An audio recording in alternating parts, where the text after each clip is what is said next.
Assalamu alaikum, my dear students. Today we are here with the new lecture that is about exponential functions in complex variables. So let us start with our lecture. First of all, we see what is a complex function. What is an exponential function? The complex exponential function is defined as e power z. Exponential वैसे basically ना आपके पास किसी भी जो power में आपके पास value होती है e पावर समथिंग, वो आपके पास एक्सपोनेंशियल फंक्शन होता है, आप उसको कहते हो एक्सपोनेंशियल फंक्शन, ठीक है।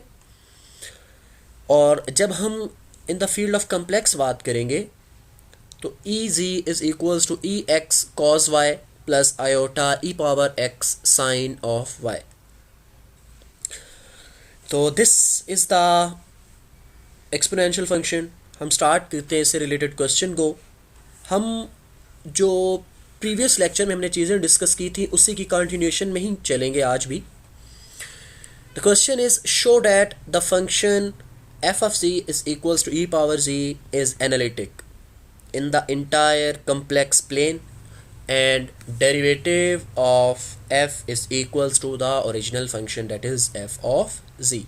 F dash of z is equals to f of z. जी स्टार्ट करते हैं इसका सोल्यूशन। फंक्शन को अज्यूम करते हैं जो हमारे पास है f of z is equals to exponential z. We know that f of z is equals to u plus iota v equals to e power z is equals to ex cos y plus iota e power x sin y. We will compare the complex and the real part of both terms. U is the real part on the left side, ex cos e power x cos y is the real part on the right hand side, then u is equals to e power x cos y and v is equals to e power x sin y. ठीक है जी। अब अगर आप याद करें to prove a function is analytic हम दो चीज़ें देखा करते थे। एक ये कि partial derivative of u with respect to x must be equals to the partial derivative of v with respect to y and the partial derivative of u with respect to y must be equal to the negative of the partial derivative of v with respect to x. तो इनके partial derivatives आप find करोगे with respect to X and Y separately. अब partial का मतलब ये है कि आप जिस वेरिएबल की बात कर रहे हो, वेरिएबल्स मोर देन वन है, एक्स एंड वाई दोनों वेरिएबल्स हैं आपके पास।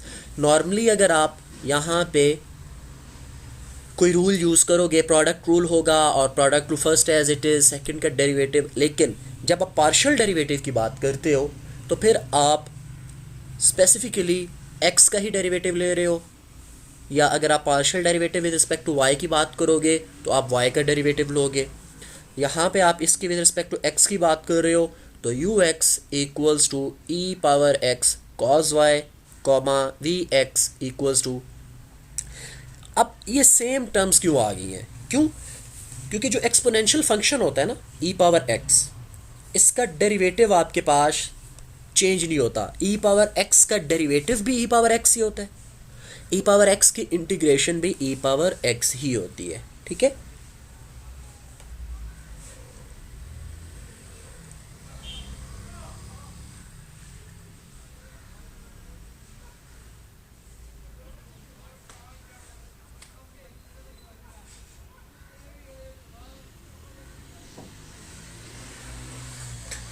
नेक्स्ट आपके पास आ जाए विद रिस्पेक्ट टू y। अब आप e पावर x को एज अ कांस्टेंट डील करेंगे और y को एज अ वेरिएबल। जब आप इसका डेरिवेटिव लेंगे तो e पावर x तो एज अ कांस्टेंट डील किया, एज इट इज़ आ गया, लेकिन cos का डेरिवेटिव हमारे पास होता है माइनस साइन। डेरिवेटिव cos का क्या होता है हमारे पास? Minus sine. That is y यहाँ पे हमारे पास minus e power x sine y आ गया। Same is the case here v x. जब आप v का विद रिस्पेक्ट टू x ले रहे हो तो आपके पास ही आएगा e power x sine y, और विद रिस्पेक्ट टू जब y लेंगे तो e power x cos y, sine का डेरिवेटिव आपके पास आ जाएगा कॉस वाई। अब यहाँ पे अगर आप गौर करें तो आपके पास जो आप प्रूव करना चाहते थे फॉर एनालिटिक फंक्शन, तो ये देखें U X and V Y are equal, V X and U Y are equal with negative sign. ठीक है जी, तो ये कंडीशन तो हमारे पास फुलफिल हो गई। अब फर्दर देखते हैं क्या करना है हमने। Also note that the four partial derivatives are continuous so by the theorem.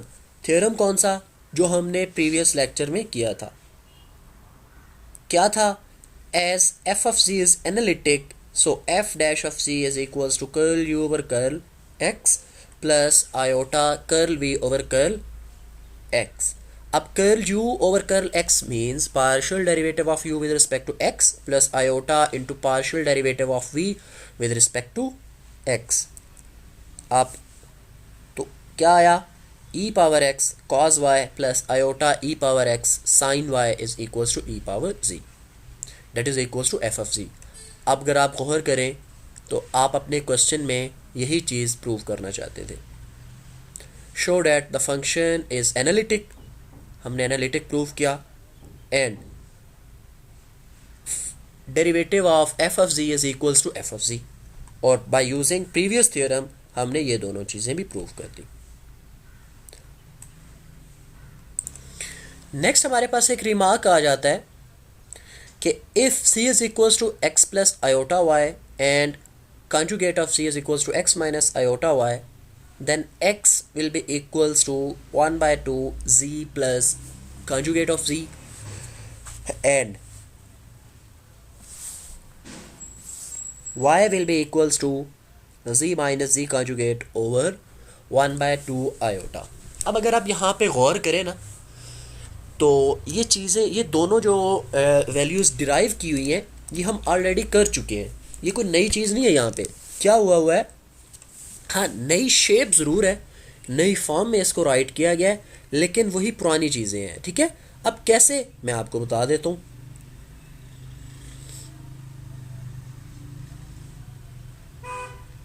अब देखें, आपने स्टार्ट में एक रिज़ल्ट पढ़ा था, डेट वाज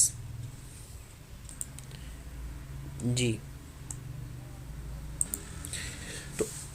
आपने एक रिजल्ट पढ़ा था z plus conjugate of z equals to 2 real part of z, अगर आप लोगों को याद हो तो मैं रिकॉल करवा देता हूँ। z plus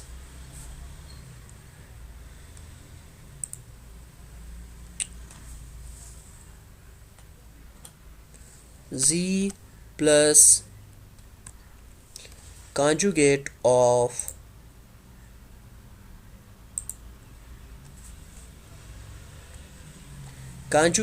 z equals to 2 real of z, ये हमने रिजल्ट पढ़ा था। और सेम रिजल्ट हमने पढ़ा था फॉर द नेगेटिव साइन के, अगर आप एक कम्प्लेक्स नंबर और उसके कॉन्जुगेट को सब्ट्रैक्ट करो तो आपके पास क्या आएगा, इमेजिनरी पार्ट आएगा। तो वो हमारे पास आया था equals to 2 imaginary of z। यहाँ पे सिंपल क्या किया है, 2 इमेजिनरी मतलब 2 आयोटा। अब z, अब यहाँ पे देखें आप, रियल पार्ट x है, इमेजिनरी पार्ट y है, तो ऑब्वियस सी बात है आपके पास क्या होगा, z plus z conjugate equals to 2x। 2 real of z मतलब रियल ऑफ z का रियल पार्ट x, 2 इधर डिवाइड हो गया तो 1/2 z plus z conjugate. Same is the case here, y is equals to 1/। ये रिमार्क आपको बताने का मकसद ये था कि वो ये in the next theorem we have to use this remark. फिर वहाँ जाके आप लोग पूछते या सोचते हैं कि यार ये कहाँ से आ गया या कैसे हो गया, तो फिर मसला हो जाता, ठीक है।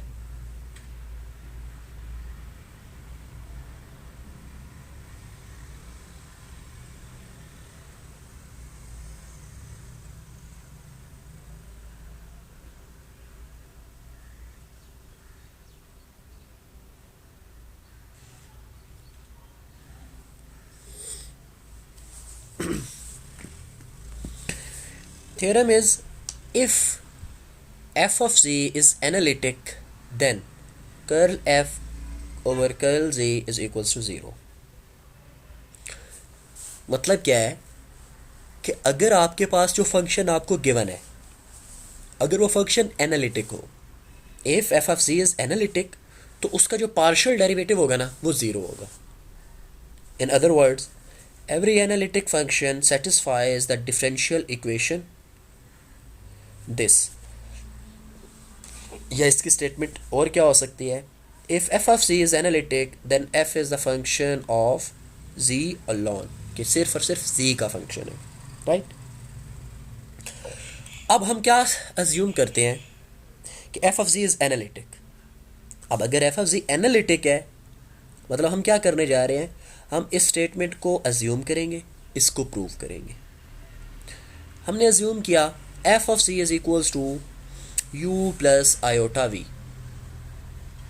Then curl u over curl x is equals to curl v over curl y. ये बाय डेफिनेशन है, by the definition of analytic function, ठीक है.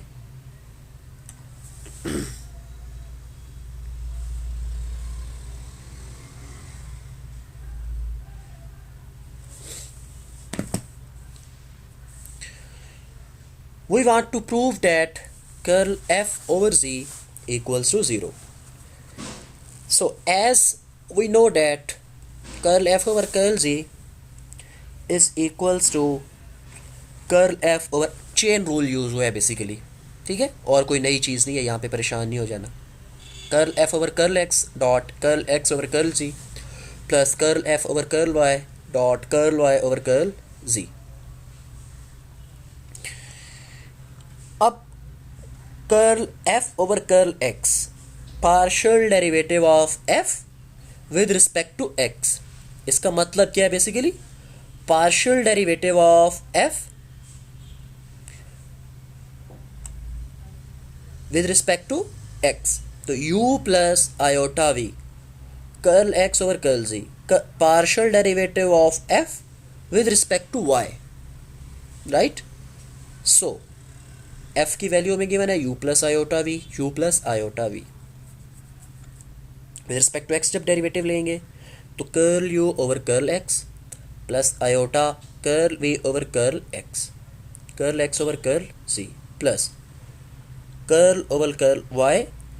विद अब u प्लस आयोटा v का आप with respect to y derivative लेना चाहते हो, तो आप उसके लिए क्या करोगे, कर्ल u ओवर कर्ल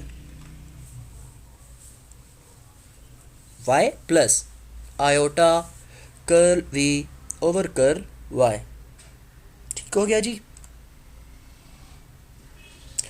अब फ्रॉम इक्वेशन 1 एंड 2, ये जो हमने स्टार्ट में अज्यूम की थी, क्या थी कि जो curl partial derivative of u with respect to x है, that is equals to partial derivative of v with respect to y, and this is equals to the negative of curl v over curl x.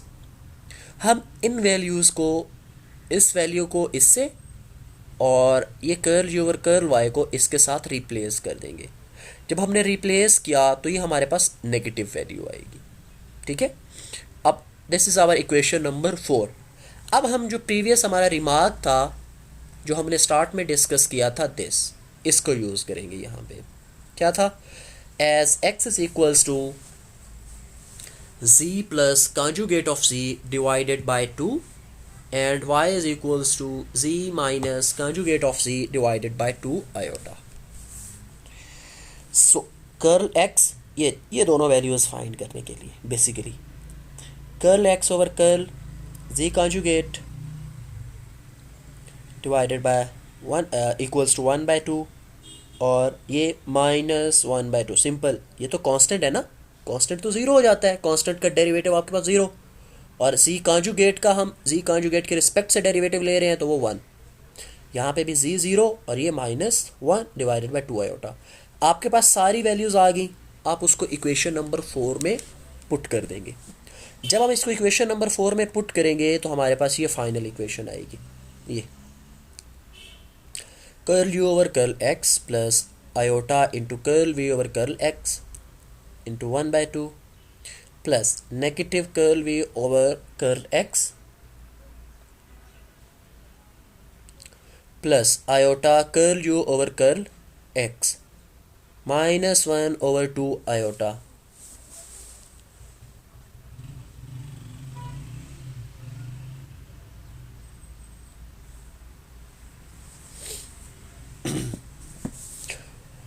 Brackets open करें, 1/2 curl u over curl x plus iota by 2 curl v over curl x plus 1/2 iota curl v over curl x। Simple brackets open की, multiply कर दिया।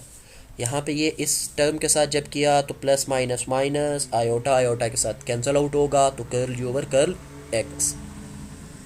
अब यहाँ पे अगर आप देखें तो सारी वैल्यूज़ एक दूसरे के साथ कैंसिल आउट हो रही हैं, first and last.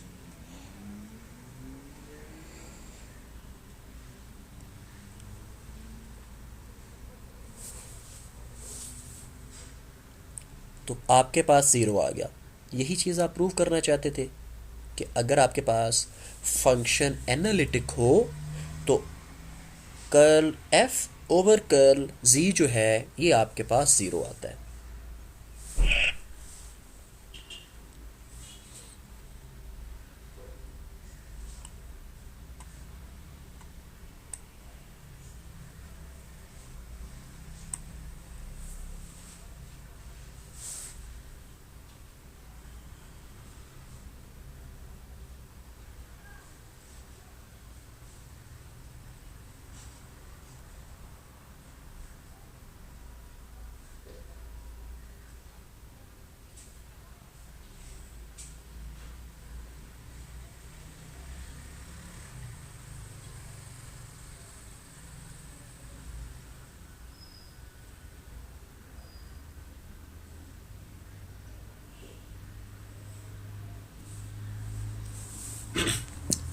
Next we have another remark.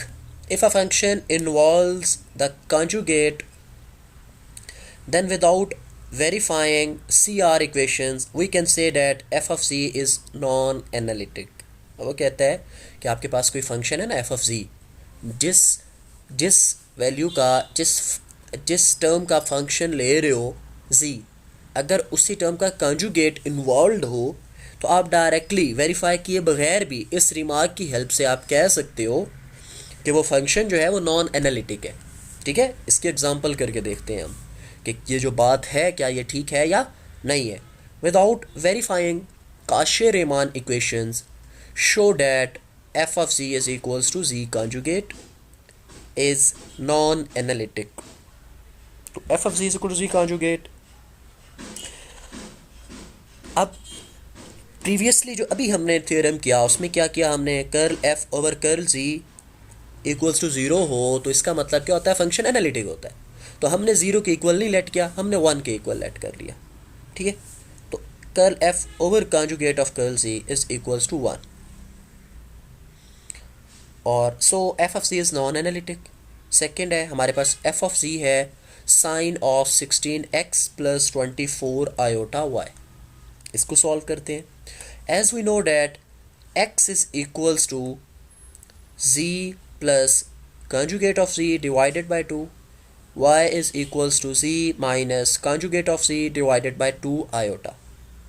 इसको पुट किया, पुट करने के बाद आपके पास क्या चीज़ें आ गई जी, f of z is equal to sin 20z minus 4z conjugate। ये कैसे आएगा, ये सिंप्लीफिकेशंस आप बच्चों वाली है, LCM लेना है और कोई काम नहीं करना।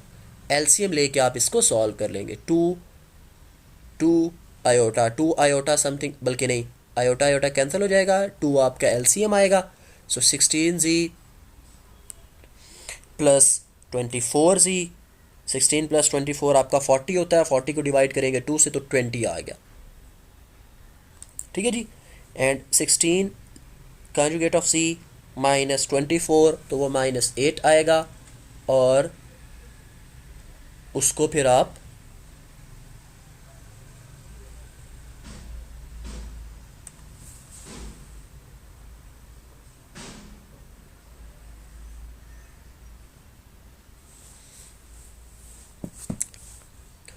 फर्दर हमारे पास एक और थ्योरम है, क्वेश्चन है, थ्योरम है, prove that an analytic function with constant modulus is constant.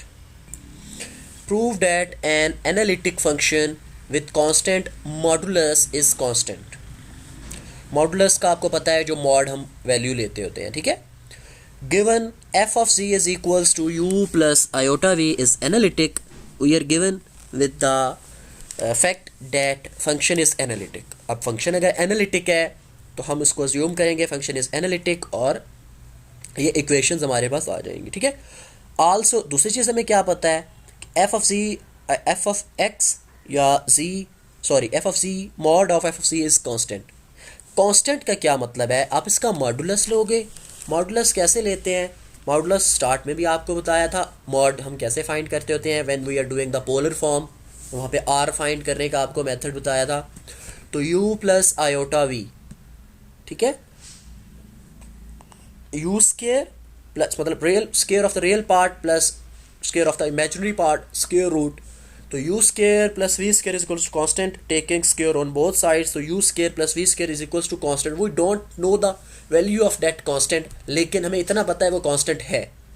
To prove that f of c is constant, हमने क्या प्रूव करना है, prove that analytic function with constant modulus is constant. तो हमने analytic function भी choose कर लिया, उसका मॉडुलस हमने एज्यूम किया कि वो कांस्टेंट है. अब प्रूफ करना है कि एफ ऑफ सी जो है वो कांस्टेंट है. अब कांस्टेंट है तो इसका मतलब यही होता है वैसे बेसिकली, तो मतलब उसका डेरिवेटिव ज़ीरो आ जाए, सिंपल. तो हम क्या करते हैं, डिफरेंशिएट इक्वेशन 3, देखते हैं कैसे इसको प्रूव करना है. इक्वेशन 3 को डिफरेंशिएट करते हैं तो पावर स्टार्ट में पावर रूल लगेगा. पावर स्टार्ट में पावर में कमी और पावर के बगैर डेरिवेटिव. हम विद रिस्पेक्ट टू x ले रहे हैं तो इसलिए 2u ux plus same is the case here 2v vx, ठीक है. 2 कॉमन लेके डिवाइड हो जाएगा तो आपके पास आ जाएगा u ux plus v vx equals to 0. अब इसी इक्वेशन को आप विद रिस्पेक्ट टू y भी डिफरेंशिएट करोगे. जब इसको विद रिस्पेक्ट टू y आप डिफरेंशिएट करोगे, ये आपके पास आ जाएगा 2u u of y plus 2v v of y equals to 0. ये आपके पास इक्वेशन नंबर 5. इक्वेशन 1 2 आप यूज़, इक्वेशन 1 2 क्या थी, आपने जो फैक्ट यूज़ किया था जो हम एनालिटिक फंक्शन के लिए यूज़ करते हैं.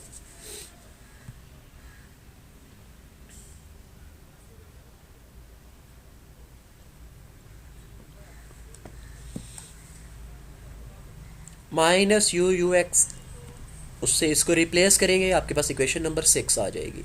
Then multiply equation 4 by u and 6 by v, then adding. अब जो आपके पास इक्वेशन 4 थी, दिस वन, इसको और इक्वेशन नंबर 6 को मल्टीप्लाई 4 बाय u, जैसे आप सिंपल साइमल्टेनियस इक्वेशंस को सॉल्व किया करते थे, कोई नई चीज़ नहीं है यहाँ पे. ऐड करेंगे, प्लस माइनस वाली टर्म्स कैंसिल हो जाएंगे, सेम टर्म्स हैं आपके पास. आपके पास क्या आ जाएगा, U square U X plus V square U X equals to 0. इधर भी यू एक्स है, इधर भी यू एक्स है, आप इस यू एक्स को कॉमन ले लेंगे. अब U square plus V square, ये तो इक्वल्स 0 के इक्वल नहीं है. क्यों नहीं है, क्योंकि हमारे पास ये किसी कांस्टेंट के इक्वल है, ठीक है. और अगर जब भी आपके पास product of two numbers equals to 0 आए ना, तो उन दोनों में से कोई एक इक्वल्स टू 0 होता है, दोनों नहीं हो सकते. अब ये हमने देख लिया कि this is not equals to 0, तो इसका मतलब ये 0 होगा, तो हमने राइट कर लिया U X is equals to 0. इसका मतलब u इज independent of x. Put U X is equals to 0 in equation 1, जो आपकी इक्वेशन 1 है उसमें आप 0 पुट करोगे तो आपका वी वाई भी क्या आ गया, 0. इसका मतलब v is independent of y. ये दोनों मतलब u x पे डिपेंड नहीं कर रहा, y जो v जो है वो y पे डिपेंड नहीं कर रहा. अब आप क्या करोगे, दोबारा से इक्वेशन 4 और 6 को लोगे. अब क्या करोगे, इक्वेशन 4 वही इक्वेशन 4 और 6 को लेके सब्ट्रैक्ट करोगे, पहले ऐड किया अब सब्ट्रैक्ट करोगे, ठीक है। तो सब्ट्रैक्ट करते हुए आपके पास ये टर्म बच जाएगी, यू एक्स को डील किया, अब वी एक्स को डील कर रहे हैं, V X is equals to zero, ये तो ज़ीरो हो नहीं सकता क्योंकि ये तो किसी कांस्टेंट के इक्वल है, V is independent of X. जब पुट किया तो आपके पास ये किसी पे डिपेंड ही नहीं कर रहा, तो इसका मतलब जो एफ ऑफ सी है वो आपके पास कांस्टेंट है, सिंपल।